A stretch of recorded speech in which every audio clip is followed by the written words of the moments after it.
Hi everybody, welcome to this video all about Angela Carter's Wise Children from 1992. I'm going to be focusing on the characters in this video, who they are, what we learn about them, and how they're related to one another. Okay, so I'm going to be using a family tree kind of diagram for this video. This is it. And as I progress through this video, I'm going to be going chronologically through the kind of sets of characters, what we learn about them, and why they might be significant to this novel. Okay, so I'm going to start with Dora and Nora's paternal grandparents and also the aunt figure in this novel, Euphemia. So chapter 1, we go right back to the 1800s, the late 1800s, when Ranulph and Estella took Shakespeare on tour around the world. So influential were they that lots of places were actually named after them where they visited. For example, Hazard in Texas, allegedly, was named after Ranulph and Estella. And while I think Estella was in Australia, she had an ice cream named after her. That was the impact that they had in terms of taking Shakespeare around the world. So they existed in the 19th century. And there's quite a big age gap. Ranulph was a bit of a gambler, I think, or a drunk, or both. And he was, I think, 30 years older than Estella. And during a production of one of the Shakespeare plays, I believe it was Othello, Estella had an affair with another actor, Cassius Booth.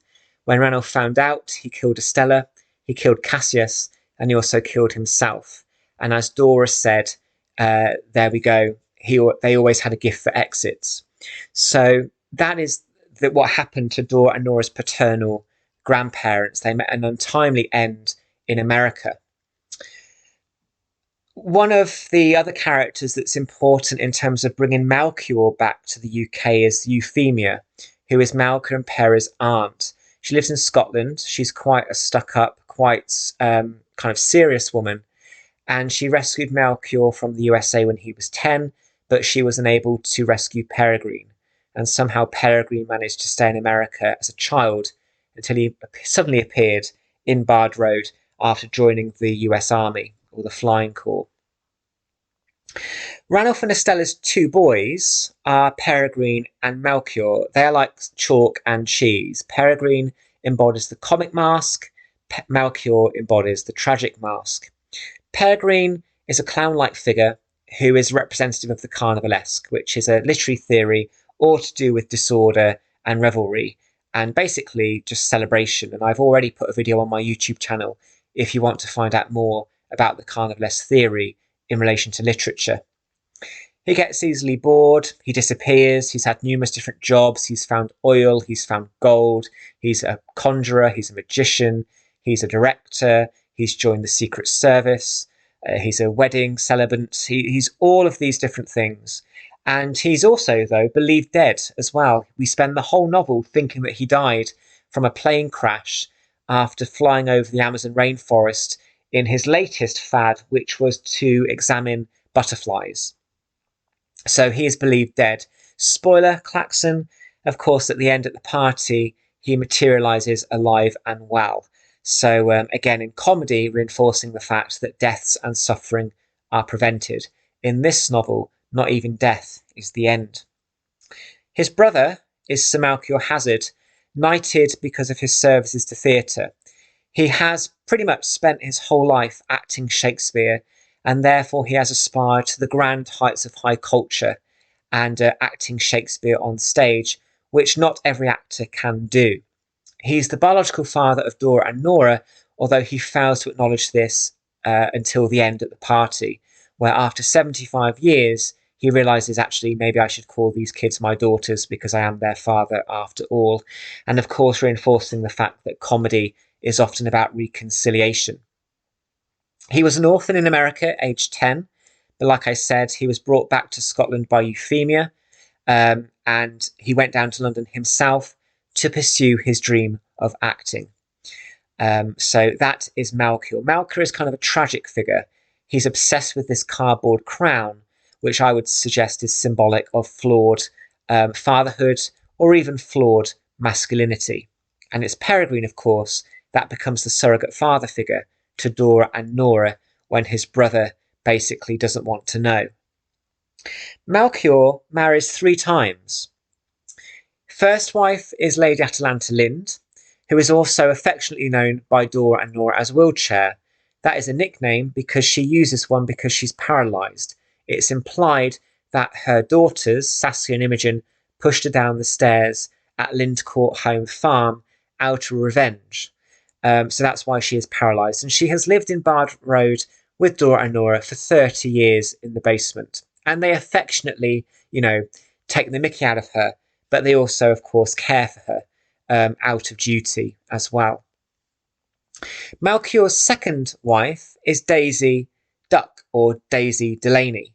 She's lewd, she's extrovert, she's the complete opposite of Lady Atalanta's grace and class. Lady Atalanta, of course, aspires or comes from aristocracy, and she was regarded as the most beautiful, most gracious lady of her time. Daisy is the complete opposite. She's now 80, she's playing matriarchs in soaps, and her current husband, believe it or not, is actually Puck, who I'll talk more about a bit later. We meet her in Hollywood in chapter 3, and she is the former wife of Genghis Khan. I'll talk more about him as well a bit later. Melchior's third wife is just known as Margarine, or My Lady Margarine, and the reason she gets that name is because she took part in a famous butter commercial, and she hasn't really been able to shake the name off, that nickname off, from Dora at least. She is supposed to be Saskia's best friend, but as we know in chapter 4, at Saskia's 21st birthday party, it's announced that Lady Margarine is going to be Saskia's new stepmother, and that causes havoc amongst the crockery of the dinner party in chapter 4. Another example reinforcing the fact that in this novel, parties and gatherings often are a course of disequilibrium and chaos. So those are Melchior's 3 wives, and no children from his second wife, at least that's what we believe, but he did have children with Lady Atalanta and My Lady Margarine. So let's discuss who they were. So Peregrine and Melchior are one set of twins. The second set of twins are Saskia and Imogen. Saskia is the comic villain. She's often a target of Dora's jealousy because Saskia, according to Dora, has had everything on a gold and silver plate. She's a TV chef now. She's almost like Nigella Lawson. She kind of sexualizes her cookery program. But she did go to RADA, which is a kind of a high-end or quite lavish, austere drama school. And she had an affair with Tristram. And she has a habit as well of poisoning food. She poisons Melchior's birthday cake in chapter 5. And she also poisons Tiffany when Tiffany and Tristram go and visit her in Tuscany, where they film her TV chef show. So Saskia actually hasn't really aspired to Shakespeare. She's ended up on TV. And in this novel, TV is regarded as a lower form of entertainment in the 20th century. Imogen is kind of in the shadows of Saskia. We don't actually know a lot about Imogen. We know, though, of course, that she is a twin of Saskia, but she's also a TV kids presenter. She has a TV show called Goldie the Goldfish, which is why in chapter 5 she goes to Melchior's party with a goldfish bowl on her head, with a real goldfish in it, no less. Oh yes, everything is possible in this novel. The third set of twins are 2 boys, Tristram and Gareth. Tristram, again, presents a TV programme, Lashings of Lolly, which represents greed and a lower form of entertainment in the 20th century. And Dora says this kind of tat that you find on TV is what declined our own art, our own theatre, because of the different ways people consumed entertainment in the 20th century with mass media and the birth of television. It took audiences right out of the theatre. Tristram is quite a pathetic character, to be honest. He comes around in chapter 1 looking for Tiffany. He's had an affair with his half-sister. Yes, he does. And it kind of results in Tiffany's breakdown, which we'll discuss a little bit later. Gareth, Tristram's brother, is not actually part of this novel. He doesn't feature, but we do know he's a missionary overseas. And we do know he exists because it's at the end that the baby boy and the baby girl, which are Gareth's children, are adopted by Dora and Nora, aged 75, renewing their sense of womanhood. So that's the only way we know that Gareth exists in this novel, is the fact that that baby boy and baby girl appears. And that is now the fourth set of twins in this novel. Okay, so this twinning continues. Very unusual to have so many sets of twins in a family. Okay, I don't actually know what the genetic statistics are, but it's not as frequent as this, of course. So that is the main Hazard dynasty, as it's known, by Dora at least. But there has to be a connection somewhere between this Hazard dynasty that has aspired to Shakespeare and high theatre and high culture, and what Dora calls the wrong side of the tracks in chapter 1. And the connection, of course, is between Melchior and Pretty Kitty. Pretty Kitty, we don't really know her main name. Dora and Nora's mother, who died in childbirth about 10 minutes after giving birth to the twins when the Zeppelins were falling. No photos exist of Pretty Kitty, and she's emotively called a ghost without a name, which is quite sad, actually, because Dora and Nora were, of course, too young to meet her. So then we have Dora and Nora. They're important, of course, because that is essentially who this novel is about. Dora, our narrator, in the process of writing her memoirs, which is why she's surrounded by memorabilia and nostalgia of her life, kind of a celebrity life, and that is prompting her to tell us the story of this group of people. Grandma Chance adopted them. She's eccentric, she's a nudist, she's cabbage eating, she thinks flowers feel pain, she's vegetarian, she's also a bit of an alcoholic and a foul mouth. She has a Cockney accent just like Dora and Nora does. And she died in 1944 after being killed on the way to the off licence to get booze. So quite sad. And she also kept scrapbooks of Dora and Nora, which Dora found in the wardrobe or in the attic or somewhere. And those scrapbooks ended in 44 when Grandma died. She remains a mystery. We don't know her name. We don't know where she comes from. But we do know that she existed in 49 Bard Road for quite some time. She might have been, for example, running a brothel. She might have also been running some kind of halfway house for waifs and strays, particularly women like Pretty Kitty, for example, but also our Sin. And our Sin appears at 49 Bard Road one day, wanting a home. Grandma Chance allows her in. Our Sin and the cabbie had Mavis. Mavis and an unnamed GI had Brenda. And Brenda and Leroy had Tiffany. And Tiffany is Dora and Nora's godchild, Tristram's ex-girlfriend. She had a mental breakdown on his game show in chapter 1. It's believed that she committed suicide in chapter 1 in the same way that Ophelia commits suicide in Hamlet. However, in another spoiler klaxon, Tiffany emerges safe and well and very much alive at the end at the party as part of a magic trick from Peregrine.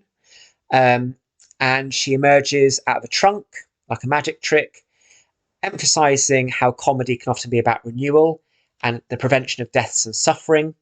In this novel, death is not the end, but also echoes Hermione in The Winter's Tale from Shakespeare, who comes back after a statue after several years in hiding. I believe it's 16 years.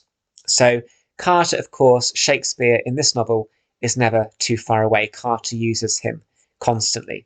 So she's actually alive and well, and she rejects Tristram and walks off from that party more empowered than ever.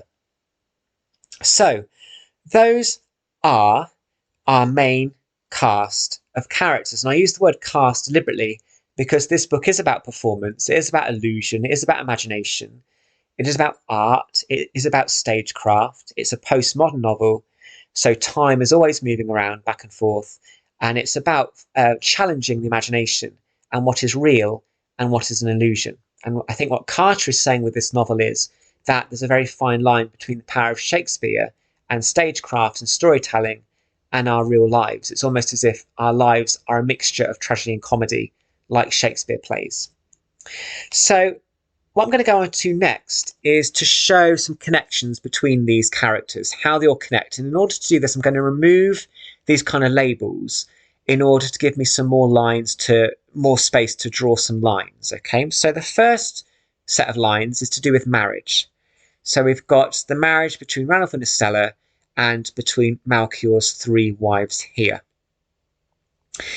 We've then also got another line, sex, and I want to just show the link between Kitty and Melchior. That is a very important line, of course, because that line is what joins the illegitimate side of the family, the wrong side of the track side of the family, the chances, with the Hazards, which are regarded as the right side, the legitimate side of the Hazard dynasty. So, but for that orange line there, we would not have a novel, because it's from that line that we get Dora, our narrator. So that line is very important.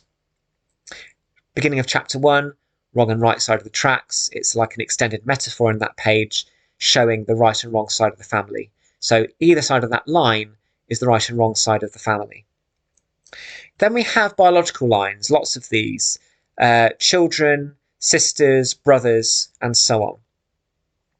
I don't think I need to explain this too much, but we have Pretty Kitty and Dora and Nora, biological line there. The lines between the women in the bottom right-hand side there, brothers Peregrine and Melchior, and children Gareth and the twins at the end. So we have how many sets of twins? 1, 2, 3, 4, 5, 6 sets of twins in this novel. That's highly unlikely, but also part of the illusion of this novel. Then we've got the children of 2 of Melchior's 3 marriages, Saskia and Imogen from the first marriage, and Tristram and Gareth from the third. Of course, we have also got a degree of ambiguity in this novel, because we don't actually know if Pretty Kitty is Dora and Nora's mother. It could have been Grandma Chance. We don't know if Grandma Chance is related to them. Why would you adopt these children, and you know, what duty would you have to these children over others? We've got no photos of Kitty, and Peregrine in chapter 5 actually says, hints at the idea that maybe Grandma was their mother. Perhaps, we don't know. We also don't know of the connection between Grandma Chance and Sin, other than the fact that Sin turned up at the door one day.